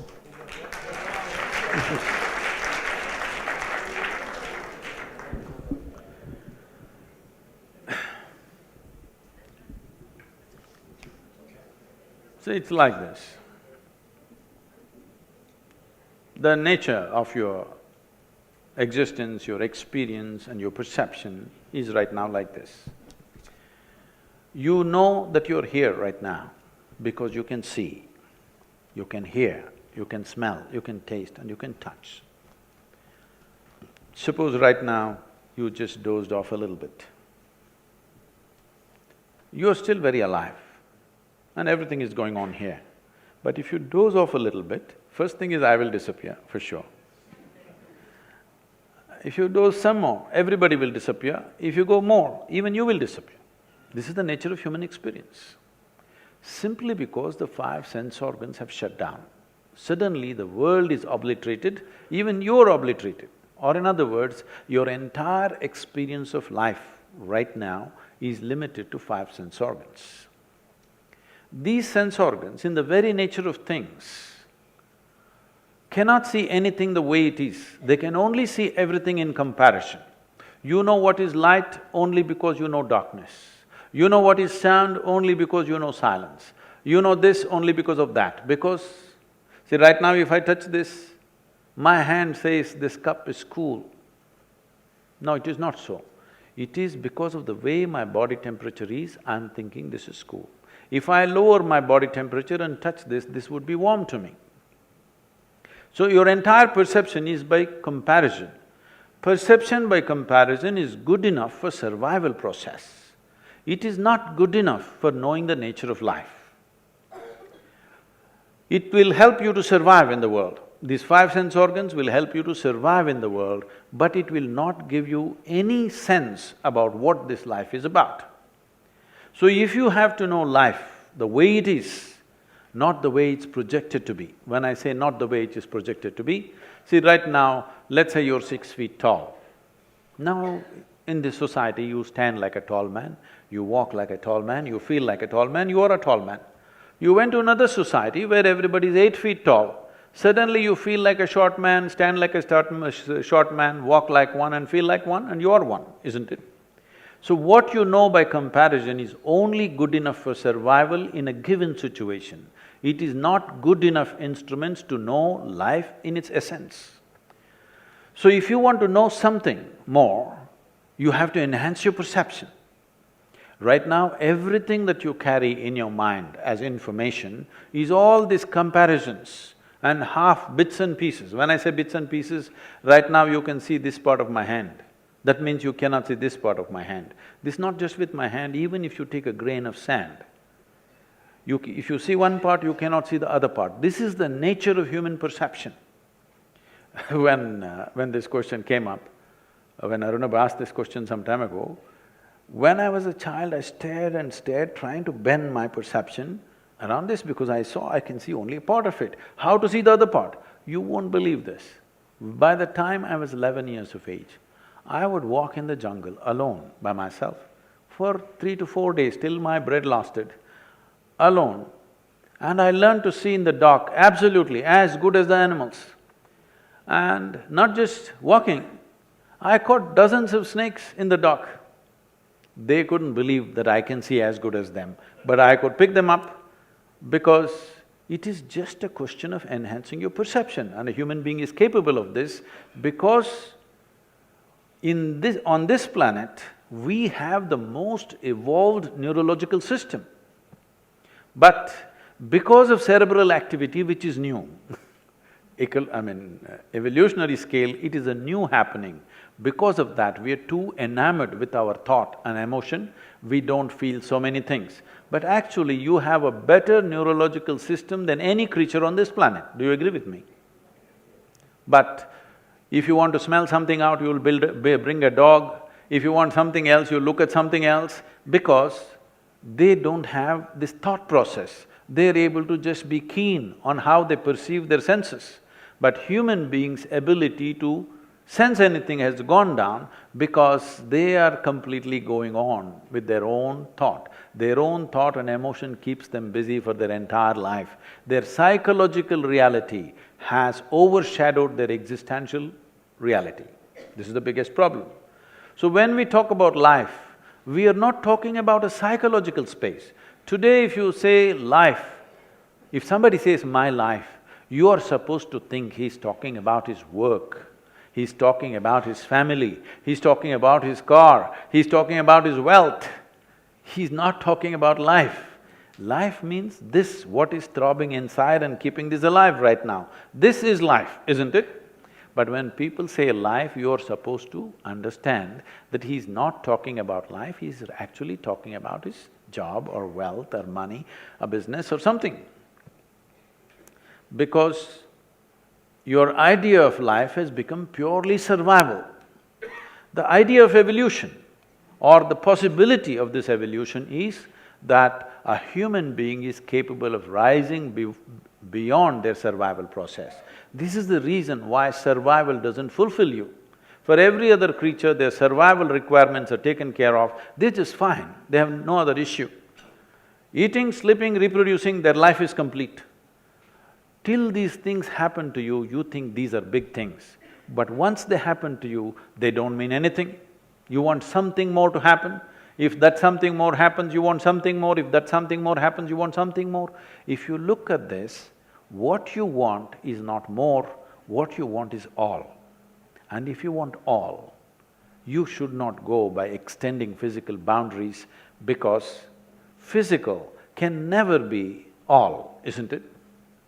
You're desiring for the infinite, but you think you will get there by counting 1, 2, 3, 4, 5. No, you will only become endless counting. You will only become endless counting. Now, because we are looking at everything in comparison, in many ways we have fragmented the world, even our own species between men and women, and everything is divided because we are perceiving everything through sense perception, we don't have a life perception. So if you have to transcend the limitations of your senses, it is not that senses are bad, without that you wouldn't even know that you exist. Senses are fundamental, without it you cannot survive. But once you're human, survival is not good enough, something more needs to happen. For that something more, some striving is needed, you must look at this properly. Anything in your life which is about survival has come to you just naturally. See, suppose you got lost in a jungle as an infant, no contact with any human society. Something edible came in front of you, would you first try your ears, then your nostrils, then your eyes and accidentally find your mouth? No. Anything concerned with survival, you just know, isn't it? But you wouldn't know how to read, how to write, language, this, that, many other things you would not know. Because anything beyond survival will not come to you unless you strive for it. So, to turn inward, that means, why I'm saying turn inward is because these sense organs are essentially outward bound. But the experience of your life is happening from within you. Do you see me? Hello, all of you? Do you see me? Even if you're not listening, it's okay, but do you see me? Can you use one hand and point out where I am? You got it all wrong, you know, I'm a mystic. No, this light is falling upon me, reflecting, going through your lenses, inverted image in the retina, you know the entire story. So where do you see me? You see me within yourself. Where do you hear me? You hear me within yourself. Where have you seen the whole world? Within yourself. Everything that ever happened to you, light and darkness happens within you, pain and pleasure happens within you, joy and misery happens within you, agony and ecstasy happens within you. Just about anything that ever happened to you happened only within you. You have never experienced anything outside of you. Right now, if somebody touches your hand, you think you're experiencing their hand. No, you're only experiencing the sensations in your hand, isn't it? Now, your entire experience is within. When it is so, what happens within you, at least what happens within you, must happen the way you want it, isn't it? If you happen just the way you want it, would you keep yourself in the highest level of pleasantness or unpleasantness? Pleasantness. The choice for yourself is definitely pleasantness. What you want for your neighbor may be debatable, but what you want for yourself is very, very clear. But that one thing is not happening. Why I'm talking about pleasantness is, there is substantial medical and scientific evidence today that if you remain pleasant, without a moment of anger, anxiety, irritation, agitation, nothing, for 24 hours if you remain like this, they are saying your ability to use your intelligence can go up by 100% in 24 hours' time. So, pleasantness or joy or bliss is not a goal by itself, it is a fundamental necessity. In the sense, only if your experience of life is pleasant and if there is no fear of suffering, will you walk full stride. Otherwise, fear of suffering will always cripple you in so many ways. But today it's become like this, people, well, even spiritual leaders are going about talking, saying that peace of mind is the ultimate goal of life. Such people will only rest in peace. I was to speak at Tel Aviv, and I'm flying out of Atlanta in United States, and I'm to land there at 11 in the morning and speak at 6:30 in the evening. I end up landing there because of some flight delays at 6 in the evening. So I'm quickly changing in the airport, because in these 35 years I have not been late to a single event or appointment. I have managed this always. So I'm rushing and I'm famished, I'm super hungry, because I'm flying an American airline, there's nothing edible on that plane. But I don't have a moment to grab something, so I just went straight, and to my amazement I found I'm speaking at a fine restaurant. That doesn't happen at all to me. I thought, this is it. When I'm so hungry, this is the place to go. And people were already coming in, some people greeting me, and one man comes and says, "Shalom." I ask him, "What does it mean?" He says, "This is the highest way of greeting." I said, "Well, that's your opinion. What does it mean?" He said, "No, no, this is really the highest way of greeting." "All right, but what does the word mean?" I said, "It means peace." Then I say, "Why is peace the highest way of greeting unless you're born in Middle East?" You come in South India, in the morning you come and say, "Peace." I'll say, "What's wrong with you?" I'm saying if you deprive yourself of something for long enough, suddenly, slowly it'll rise to heaven. If you've not eaten for 5 days, let us say your favorite god appeared, what will you ask? Food? Food will raise to heaven, everything that you don't have will raise to heaven. Being peaceful, it's not the ultimate goal of life, it is the most fundamental requirement. Today, if you want to enjoy your dinner, if not ecstatic, at least you must be peaceful, isn't it? If you want to take a walk on the street and enjoy it, you must at least be peaceful. If you want to live with this handful of people in your family, you must at least be peaceful if not ecstatic, isn't it? If you want to enjoy the few things that you do in your life, the most fundamental thing, basic requirement is at least you're peaceful. But today people are saying, it is the ultimate goal of life, peace of mind. That's never going to happen, because they have not understood the simplest aspects of life. For example, your mind. Can we? Yes, ma'am. The simplest aspect, it's like this. Because people are falling out of scriptures, this is the biggest problem. I was about to tell a joke, but Arnab was serious. This happened in Tennessee. You know, our center in United States is in Tennessee. It's a hardcore religious place. People said, Sadhguru, you will get killed in no time. But we are flourishing in Tennessee, doing very well, because they can't figure out who I am. I go out into this little town, and I'm new there, and I'm smiling at everybody and greeting people on the street. Small little town. One big man, over 6 feet tall, this wide, comes and stands just 6 inches away from me, looks down on me like this and said, God loves us. I look at him and say, the way you are, only God can love you.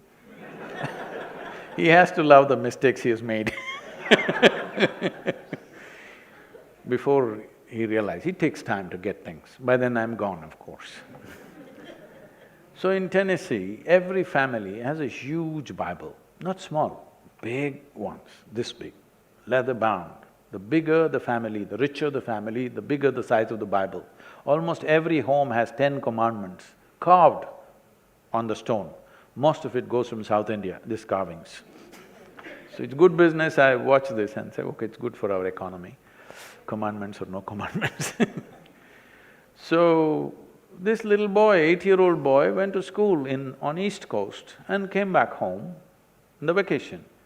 So he was just flipping through this big book, and a dry leaf fell out.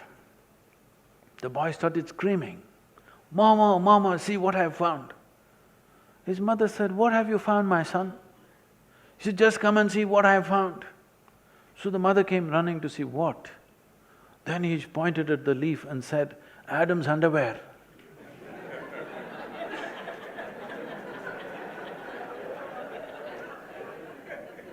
So a lot of people, the reason why something so simple and life-oriented has become complicated is because people are falling out of scriptures. What is it that makes you think 1,000, 2,000, 5,000 years ago, people were far more intelligent than you and me? Why is it so? Is it not such a retrograde step that you think people 1,000, 2,000, 5,000 years ago were much smarter than you and me? Is it so? Is it in line with the evolutionary process, I'm asking? No. But this is the thing we want to change. Today, with everything around us, we handle it scientifically using various technologies. It is equally important that you handle your inner nature scientifically, in a logically correct manner and with tools. Now your thing is, give me the tools. These are subjective in nature. If it was a screwdriver, I would have come with a bag full and given it to you. This is subjective. What is subjective means it is something within. Right now, everything of you is outward. That is, all your 5 senses are outward bound, isn't it? You cannot turn them inward. You can't roll your eyeballs inward and scan yourself. You can hear this, so much activity here, you cannot hear this. An ant crawls upon this hand, you can feel it. So much blood flowing, you cannot feel it. In the very nature of things, your sense organs are outward bound. If you want genuine tools of transformation, I would say, if you dedicate 28 to 30 hours of focused time, okay? 28 to 30 hours of focused time, we will give you tools to experience or touch a dimension which is inward. Inward is not of thought, inward is not contemplation. What you call as mind and body is very outward, because body is something that you accumulated over a period of time from outside, isn't it? The soil that you walk upon is what is sitting here as the body. If you get it now from me, your life will transform. Otherwise, one day you will get it from the maggots. Yes. What you call as my mind is also an accumulation of impressions that we have taken in. This is accumulation of food, this is accumulation of impressions. But between these two heaps of impressions and food, somewhere there is something else which makes all this happen. If that comes into your living experience, then you will not need any guidance from anybody. To get you there, I'm asking not 12 years of sadhana, I'm asking 30 hours of focused time. You must do that much to yourself. You deserve that. Thank you. Sadhguru, my question to you. When we think of, bringing reforms to our religion, and we all are, are taught that in Vedas it's written that soul has no gender. And so, we saw this sati pratha being abolished, and we saw widow remarriage also. So why don't you all, as Arnab was saying, think about, the entry of women in temples? Fundamentally in this society, there is no such thing as discrimination. There are more Devi temples in the country than anything else. Every village has it. But certain temples have taken this position, mainly hill temples. This, as I said, because of a certain reason in the past. It has to change now, no question about that. But if there are occult temples, even if they allow you, I please beg the woman, please don't go there.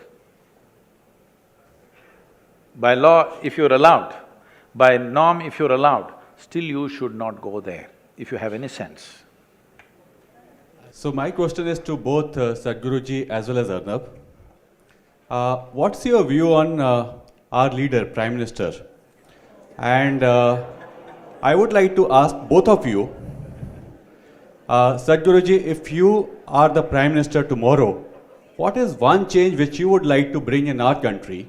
Well, I am not planning to get into the parliament either. About my opinion about a leader, see, I am not a member of any political party, nor am I a fan of any political leader.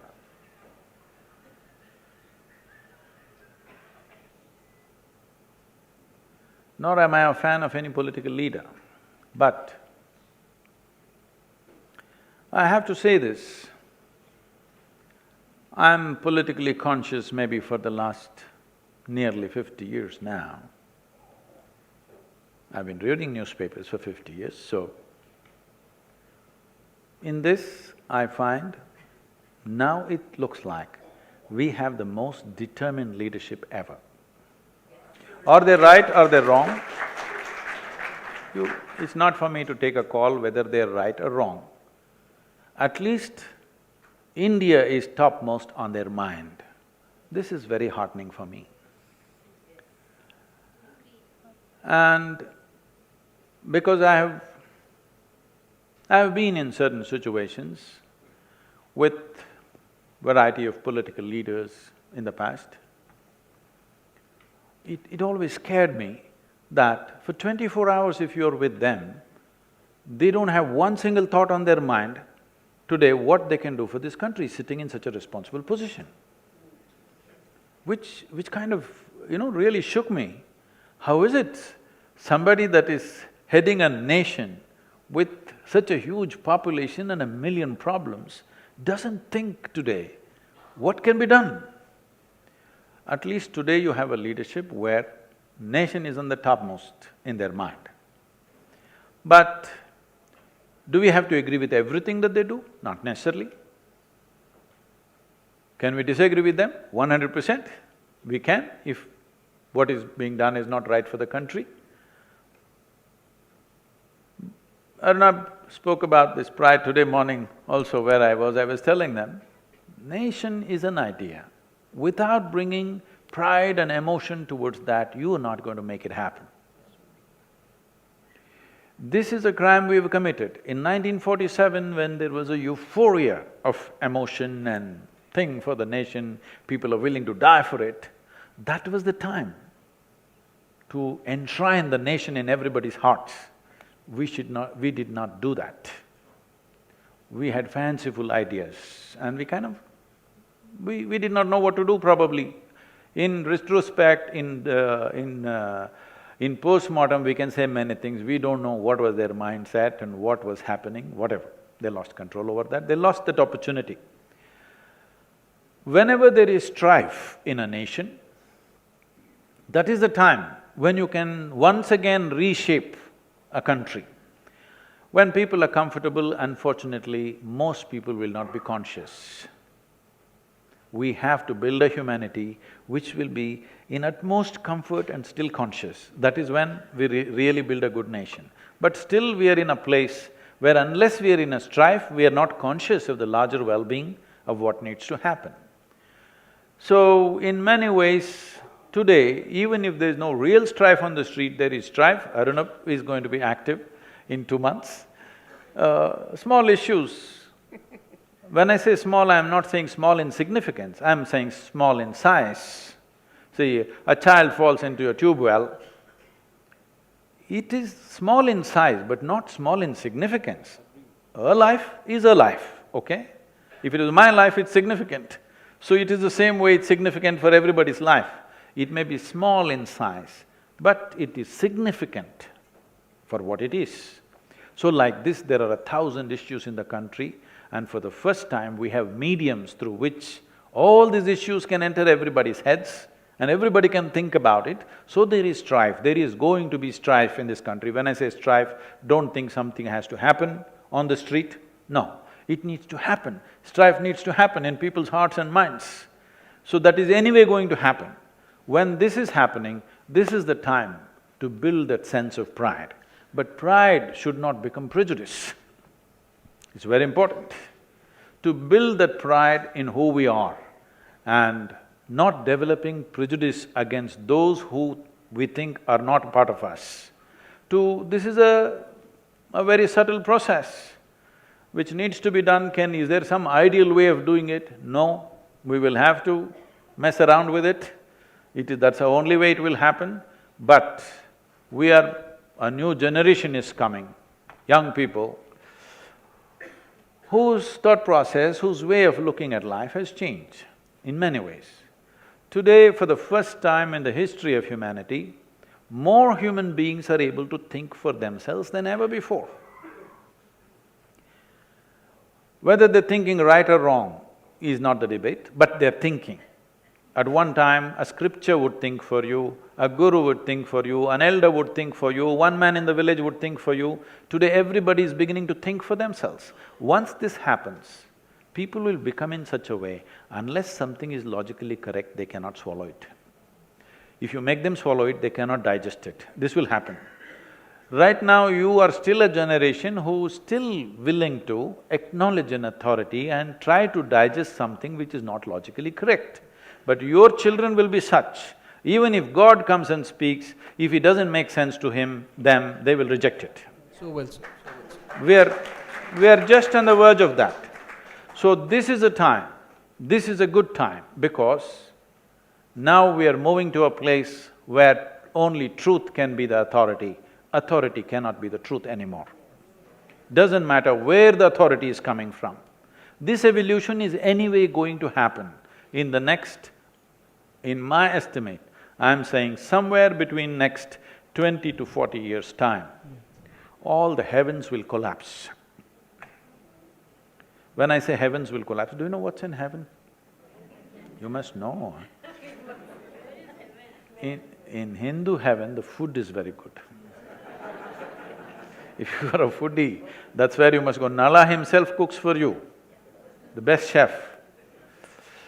In another place, there are those white-gowned ladies who float around, legless ladies who float around in the clouds. If you like that kind of ambience, you go there. In another place, you will encounter virgin problems. If you like that, you can go there. But what do you have to do to get there? This happened in Alabama. You heard of Alabama? It's a special state in America. In a Sunday school teacher was going on full fire. And in his rhetoric, he asked, "What do you have to do to go to heaven?" Little Mary, who was sitting in the front row, said, "If I scrub the church floor every Sunday, I will go to heaven." He said, "Absolutely." Another little girl stood up and said, "If I share 50% of my pocket money with a less privileged friend, I will go to heaven." "Correct." Another little boy said, "If I help other people, I will go to heaven." "Correct." Little Tommy in the back bench stood up and said, "You gotta die first."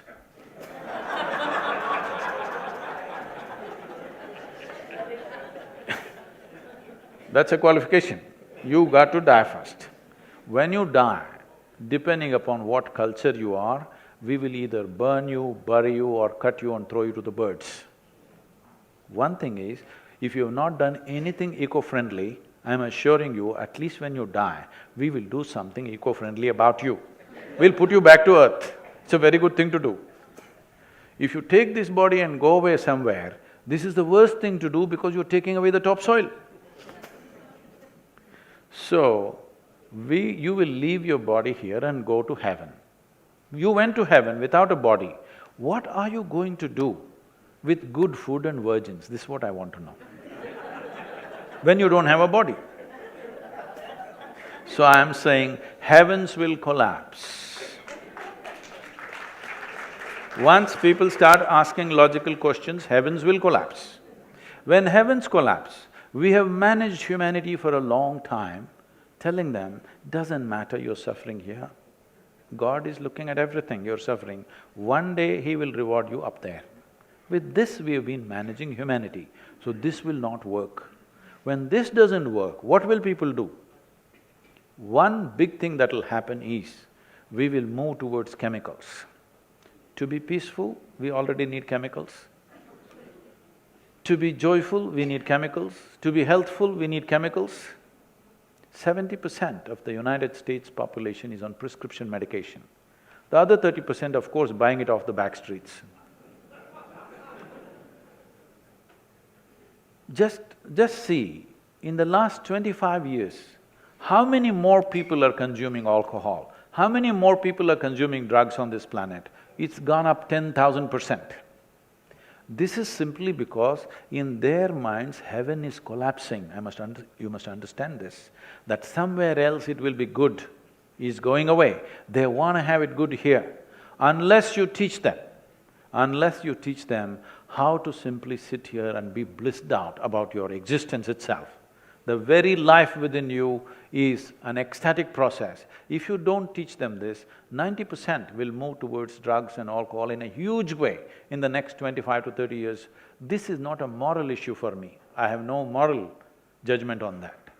It is just that, as a generation of people, we must understand, we hold this space on the planet just for a brief period of time. There are two fundamental responsibilities. One is, we must leave the world a little better than the way it was given to us by the previous generation. This we cannot do. No matter if we do all the right things from today, it will take another 150 to 200 years to turn back the damage we have already caused. So no way we can leave the world better than the way it was when we came in. So in that responsibility we can't fulfill, we can start the process now, that's all. The next important responsibility we have as a generation is, the next generation that we produce must be at least one notch better than us. But if 90% of humanity is on some kind of chemicals, believe me, genetically we will produce a generation which is less than us. This is a crime against humanity. So one important aspect that every nation has to take care of, including ours, is that we must teach people how to know well-being within themselves. Unfortunately, right now, we think if you give money or food or medicine, it is service. If I teach you how to live joyfully, it is not service. We have still… See, in this country, the most important thing in the ancient India was, you know how to be within you. This was the most respected thing, because we know what will come out of this. When you have no concerns of fear, when you have no fear of suffering, that is when you will walk your life full stride. That is when great human beings are produced. If we want to produce a great nation, society, these are just words. There are only individual human beings. Only if we produce great human beings will there be a great society and a great nation and a great world. Sadhguru, I'd have to thank you at this point.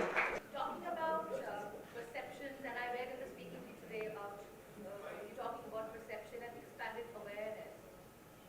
I have seen my own experience of working on myself, consciousness, etc. I saw sometimes when the perception was expanded and when I felt it,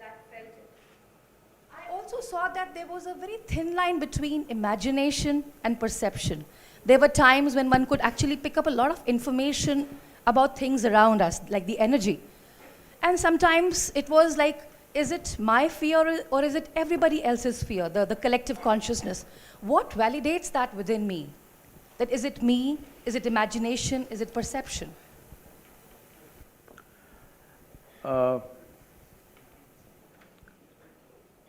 See, there are 5 dimensions of receptivity in the human being, or 5 major points of receptivity in the human brain itself. These 5 dimensions are referred to as centers of sleep, centers of imagination, centers of memory, centers of right perception, centers of perversion. Everything that comes to you, how you perceive it depends on through which center you took it in. You will see if you have 2 children at home, same genetics, same food, probably went to the same school, one goes like this, another goes like this. You can't figure, how did these 2 people come from the same father and mother? Because it is the way they perceive it, from where they receive it. Same things, if you receive from different dimensions, it becomes different things within you. This is the reason why this may look like a little thing, but I'm telling you, this is the reason why forever they've been stressing on a live guru, because when you walk a terrain that you're not familiar with, it's best to have a guide who's walked the terrain. See, every year I trek in Tibet and Nepal. This Sherpa who walks with me, he's illiterate, he doesn't know anything, spirituality, nothing. But we're going in the mountains, there are 2 pathways, he just says, I just go behind him. If I think I'm much smarter than him and I say, no, like this I will go, maybe that's my last day. You understand? In the mountains, he is the boss. He knows the terrain, he's lived there, he's grown up there, he has a certain sense. With all my education, I have a sense of direction, I'm an aviator, I have a certain sense of direction, I know the mathematics, I know the geometry of it, everything. But still, when I'm in the mountains, if he says, I go this way. He doesn't even care to tell me, Sadhguru, come this way. He just says, I just follow him. It's sensible to do that. When you're walking in unfamiliar terrain, that's the best thing to do. Thank you. Thank you.